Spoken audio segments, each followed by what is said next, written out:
तो नमस्कार, एक बार फिर से आप लोगों के सामने हाजिर हैं। हर टीम के बारे में बताएंगे, हर टीम के बारे में जानकारी देंगे। तो सबसे पहले चैनल को सब्सक्राइब जरूर कर लेना। अब देखिए, लगातार मैं हर टीम के बारे में बता रहा हूं, किस टीम के खिलाफ कैसी ताकत है, कैसी दम है किस टीम के खिलाफ। अब मैं बताऊंगा लखनऊ और गुजरात, क्योंकि ये दोनों टीमों की इसलिए टक्कर है। दोनों टीमें 2022 में नई बनी, दोनों टीमों के ऊपर बहुत उम्मीदें थी, दोनों टीमों के कप्तानों की बड़ी चर्चा होती है। एक तरफ हार्दिक पांड्या तो दूसरी तरफ राहुल है। हमेशा मजबूत टीम दोनों की है। तो ये अब टक्कर बड़ी राइवलरी बड़ी खतरनाक होती है, क्योंकि एक तरफ दूसरा भाई है, एक तरफ दूसरा भाई है।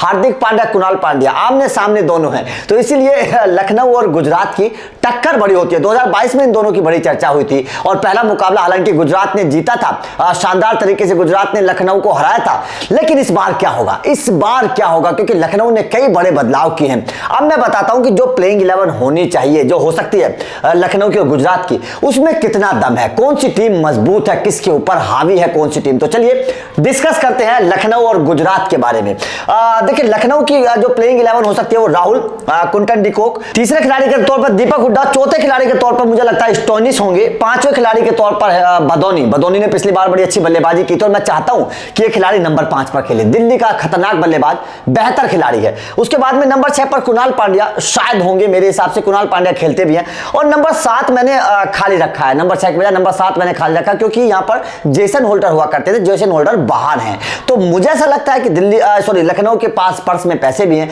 तो वो इसी तरीके के किसी एक विदेशी ऑलराउंडर के पीछे जा सकते हैं। सैम करन है, बेन स्टोक हैं, जेसन होल्डर को दोबारा वापस ले सकते हैं, कैमरून ग्रीन को वापस ले सकते हैं। तो ऐसे कुछ खिलाड़ियों को वो ले सकते हैं और लेना भी चाहिए, क्योंकि एक तेज गति के ऑलराउंडर की जरूरत है यहां पर। हालांकि स्टोइनिस इनके पास है, लेकिन एक और मिल जाएगा, अगर कोई भारतीय मिल जाए तो बहुत बेहतर है, वेल एंड गुड है। तो यहां पर 7वां नंबर खाली है। उसके बाद में 8वें नंबर पर आवेश खान होंगे, 9वें नंबर पर मार्कुड होंगे, बहुत बेहतर खिलाड़ी हैं। 10वें नंबर पर मोहसिन खान और 11वें नंबर पर रवि बिश्नोई। ये टीम होगी लखनऊ की। और जीटी की शाह, गिल, साई सुदर्शन या अभिनव मनोहर या वेड, कोई भी एक तीसरे नंबर पर होगा। हार्दिक पांड्या, मिलर, राहुल तेवतिया, राशिद, शमी, जोसफ, यश दयाल और साई किशोर, ये होंगे गुजरात की टीम। अब यहां पर कंपेयर करते हैं किस टीम के पास कितना दम है। चलिए, यहां पर राहुल और डिकॉक, ये दो खिलाड़ी हैं। यहां पर शाह और गिल, ये दो खिलाड़ी हैं। अब अगर मैं इस दोनों टीमों को कंपेयर करूं, राहुल को और डिकॉक को कंपेयर करूं, 2022 में दोनों ने शानदार बल्लेबाजी की थी। केएल राहुल ने तो शतक पर शतक लगा दिए थे, लेकिन डिकॉक का वो रूप नजर नहीं आया था 2022 में जो होना चाहिए था। एक दो अर्धशतक जरूर निकले, लेकिन वो धुआंधार पारी नजर नहीं आई 2022 में। तो यहां पर, और इस बार अगर आईपीएल 2022 के बाद 2023 पर आए, तो 2023 में तो राहुल के ऊपर बहुत ज्यादा सवाल है। फॉर्म राहुल के साथ नहीं है, रन राहुल के बल्ले से बिल्कुल नहीं आ रहे हैं। 4, 5, 6, 7, 8 रन राहुल बना रहे हैं। एक भी अर्धशतक 2022 आईपीएल के बाद टीम इंडिया में राहुल के बल्ले से नहीं निकला है। तो सबसे बड़ा अर्धशतक तो छोड़िए, एक अच्छी 30 भी नहीं निकली है। तो यहां पर राहुल के ऊपर सवाल है। राहुल की फॉर्म उस तरीके की नहीं है, राहुल के बल्ले से रन नहीं निकल रहे हैं। डिकॉक ने कुछ जरूर अच्छी पारियां खेली हैं, लेकिन रन नहीं निकल रहे हैं डिकॉक के बल्ले से भी। जबकि शुभमन गिल अच्छी फॉर्म में है, शानदार फॉर्म में शुभमन गिल है। रिद्धिमान साहा अच्छी बल्लेबाजी कर सकते हैं। तो ये मुझे थोड़ा सा कंसिस्टेंट जोड़ी नजर आ रही है फॉर्म को देखते हुए, क्योंकि नाम तो ये बड़ा है, लेकिन काम ये बड़ा कर रहे हैं। नाम से काम नहीं चलेगा, काम से काम चलेगा। तो इसलिए मैं इस जोड़ी को थोड़ा सा ऊपर रखूंगा, 60-40 का रेशियो में रखूंगा, क्योंकि ये जोड़ी मुझे इस वक्त रन बनाती हुई नजर आ रही है, कंसिस्टेंट नजर आ रही है। शुभमन गिल शानदार फॉर्म में नजर आ रहे हैं। तो गुजरात की जोड़ी मुझे ओपनिंग इस वक्त मजबूत नजर आ रही है। हालांकि नाम ये बड़ा है, लेकिन काम ये बड़ा कर रही है। अब नंबर आप बात आती है नंबर 3 पर। नंबर 3 पर दीपक हुड्डा, साई सुदर्शन।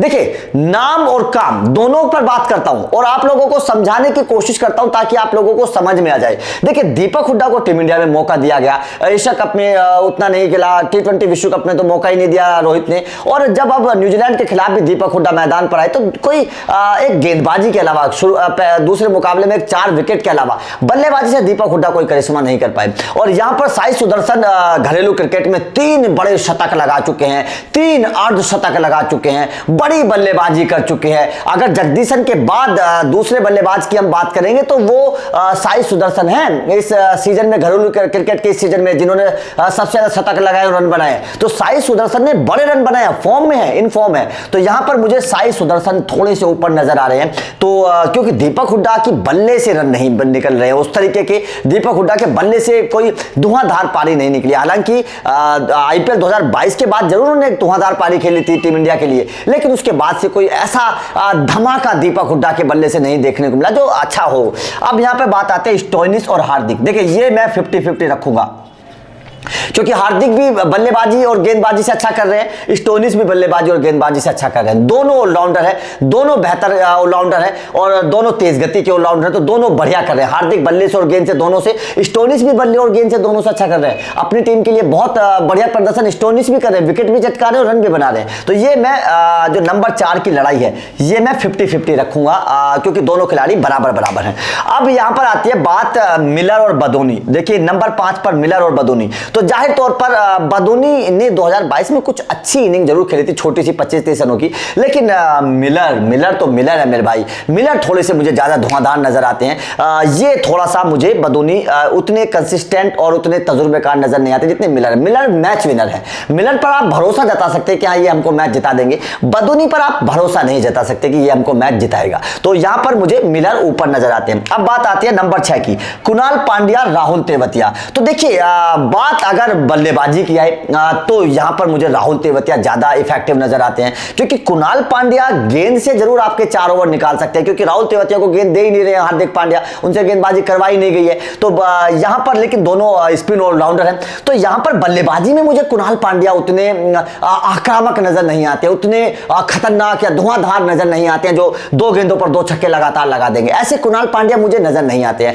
या फिर 6 गेंदों पर 15-20 रन बना देंगे, वो कुणाल पांड्या के अंदर दम नहीं है। जबकि राहुल तेवतिया के अंदर वो दम है। राहुल तेवतिया ने वो करके दिखाया है, लगातार 4 छक्के भी लगाए हैं, लगातार 2 छक्के भी लगाए हैं। तो ये राहुल तेवतिया ने बल्लेबाजी में करके दिखाया, और आप लोगों को पता है उसमें कोई ऐसी बात नहीं बोल रहा हूं मैं जो नहीं करके दिखाया, ये राहुल तेवतिया ने करके दिखाया है। और कुणाल पांड्या ने कोई ऐसा एक्स्ट्रा ऑर्डिनरी परफॉर्मेंस नहीं किया है बल्ले से। हाँ एक एवरेज बल्लेबाज है, रन बना सकते हैं, लेकिन इस तरह नहीं, राहुल तेवतिया की तरह नहीं। तो यहां पर मैं राहुल तेवतिया को ऊपर रखूंगा कुणाल पांड्या से। अब बात आती है नंबर 7 की। देखिए नंबर 7 पर कोई विदेशी ऑलराउंडर इनके पास आएगा, कोई भी विदेशी ऑलराउंडर आएगा, और यहां पर राशिद खान है। लेकिन कौन आएगा? देखिए ये बेन स्टोक, सैम करन या फिर जेसन होल्डर, इस तरीके कैमरून ग्रीन, इस तरीके के ऑलराउंडर एक विदेशी ऑलराउंडर के पीछे जा सकते हैं जाहिर तौर पर, और मेरे हिसाब से जाना भी चाहिए। एक विदेशी खिलाड़ी की जगह इनकी टीम में है भी, क्योंकि डिकॉक है, स्टोइनिस है और उसके बाद में मार्कवुड है, बाकी कोई विदेशी खिलाड़ी इनकी टीम में है ही नहीं।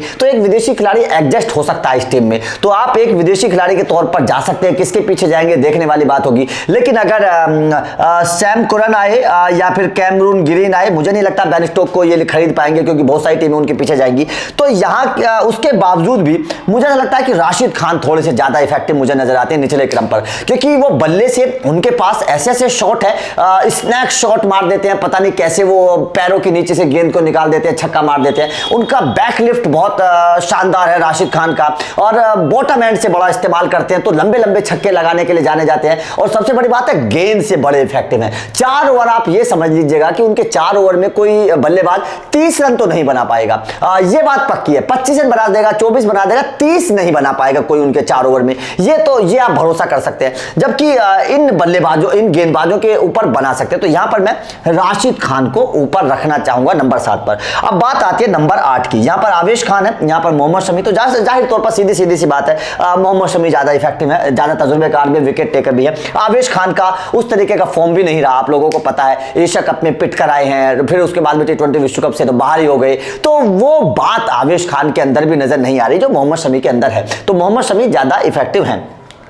अब यहां पर बात आती है विदेशी गेंदबाज है मार्कवुड और जोसेफ। तो यहां पर मैं देखिए दोनों को 50-50 रखना चाहूंगा। यहां पर मैं 50-50 रखना चाहूंगा जोसेफ और मार्कवुड, क्योंकि जोसेफ ने भी आईपीएल 2022 में कमाल का प्रदर्शन किया था। हालांकि मार्कवुड को उतना मौका नहीं मिला, लेकिन जोसेफ ने कमाल का प्रदर्शन किया। लेकिन मार्कवुड अब मुझे बेहतर नजर आ रहे हैं, जो जिस तरीके से वो अपनी टीम के लिए खेलते हुए नजर आ रहे हैं। तो यहां पर मैं 50-50 दोनों विदेशी गेंदबाजों को रखना चाहूंगा। दोनों अपनी टीम के लिए इफेक्टिव साबित हो सकते हैं, बेहतर प्रदर्शन कर सकते हैं। अब यहां पर बात आती है नंबर 10 स्पिनर्स की, मोहसिन खान और यश दयाल।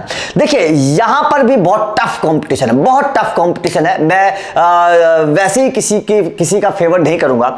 मोहसिन खान ने अपनी रफ्तार और अपनी धार दोनों दिखाई है। मोहसिन खान से मैं बड़ा प्रभावित हुआ आईपीएल 2022 में, उन्होंने अपने आप को साबित भी करके दिखाया, रफ्तार उनके पास 140 से ऊपर की है।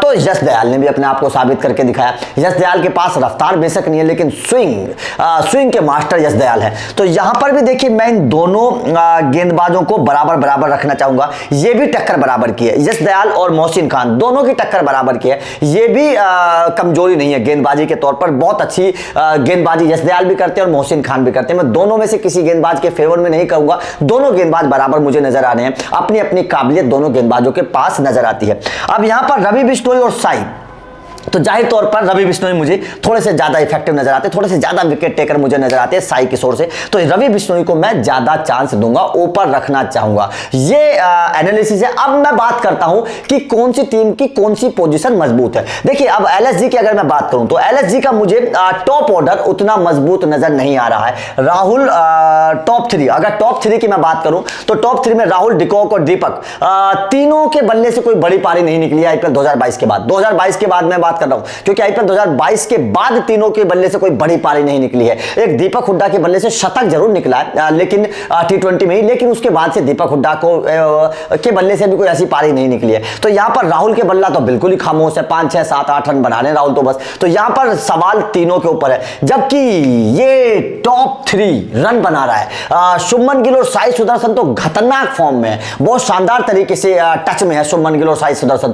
तो ये मुझे टॉप ऑर्डर जो है बहुत सॉलिड नजर आ रहा है। गुजरात का टॉप ऑर्डर मुझे अच्छा नजर आ रहा है, गुजरात का टॉप ऑर्डर रन बना रहा है, फॉर्म में है और बेहतर है। अब यहां पर बात आती है मध्यम क्रम की, तो एलएसजी के मध्यम क्रम में स्टोनिस है, बदोनी है, कुणाल पांड्या है। अगर मैं बात करूं नंबर 6 तक 3 खिलाड़ियों की, तो स्टोनिस, बदोनी और कुणाल पांड्या, और यहां पर हार्दिक, मिलर और राहुल तेवतिया। तो मेरे हिसाब से मध्यम क्रम भी मुझे गुजरात का मजबूत नजर आ रहा है। आपके हिसाब से भी आप भी अगर देखेंगे तो आप केवल स्टोनिस को अगर हटा दे तो बदोनी और कुणाल पांड्या, इन दोनों में मुझे वो दम नजर नहीं आ रहा जो दम मिलर और राहुल तेवतिया के अंदर है। ये बात आप भी समझते होंगे और आप लोगों को भी, आप भी मेरी बात से इत्तेफाक रखते होंगे कि मिलर में और राहुल तेवतिया में जो बात है वो बदोनी में और कुणाल पांड्या में नहीं है। तो मध्यम क्रम भी मुझे गुजरात का यहां पर मजबूत नजर आ रहा है। हार्दिक है, मिलर है, राहुल तेवतिया है, मतलब तीनों सॉलिड बल्लेबाज हैं। अब बात करते हैं निचले क्रम पर स्पिनर्स की। देखिए स्पिनर्स भी यहां पर रवि बिश्नोई है और यहां पर शायद कोई आएगा।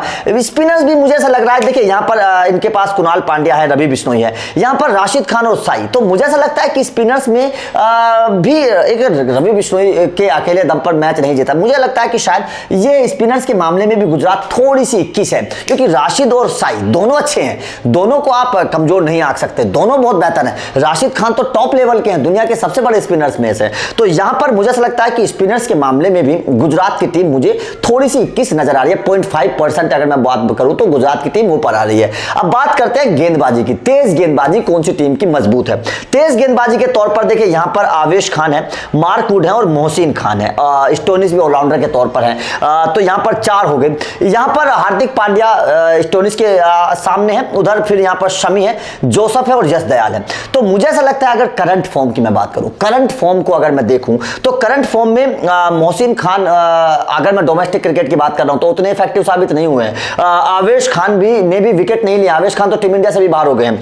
मार्क वुड भी लगातार कंसिस्टेंट परफॉर्मर नहीं रहे हैं, लगातार कंसिस्टेंट परफॉर्मर मार्क वुड भी नहीं रहे हैं। स्टोइनिस भी 1-2 विकेट लेते हैं, लेकिन यहां पर हार्दिक लगातार विकेट भी चटका रहे हैं। मोहम्मद शमी टीम इंडिया से आए हैं और विकेट टेकर गेंदबाज हैं, शुरुआत में अपनी स्विंग के रफ्तार से परेशान करते हैं। जोसेफ ने विकेट चटकाए हैं, बेशक वेस्टइंडीज हार गई हो लेकिन जोसेफ ने अच्छा प्रदर्शन किया था T20 विश्व कप में भी। उसके बाद में यश दयाल ने अच्छा काम किया। तो मेरे हिसाब से तेज गेंदबाजी में भी 0.5% का मैं मार्जिन देना चाहता हूं गुजरात को, क्योंकि इनके पास आप भी समझ रहे होंगे, देखिए लिस्ट आप लोगों के सामने है, आप भी समझ रहे होंगे कि हार्दिक है, शमी है, जोसेफ है, यश दयाल है, ये चारों गेंदबाज कंसिस्टेंट परफॉर्मर है, चारों ने अच्छा प्रदर्शन किया है। जबकि यहां पर आवेश खान तो बिल्कुल ही नील है, आवेश खान तो बिल्कुल ही आउट ऑफ फॉर्म है।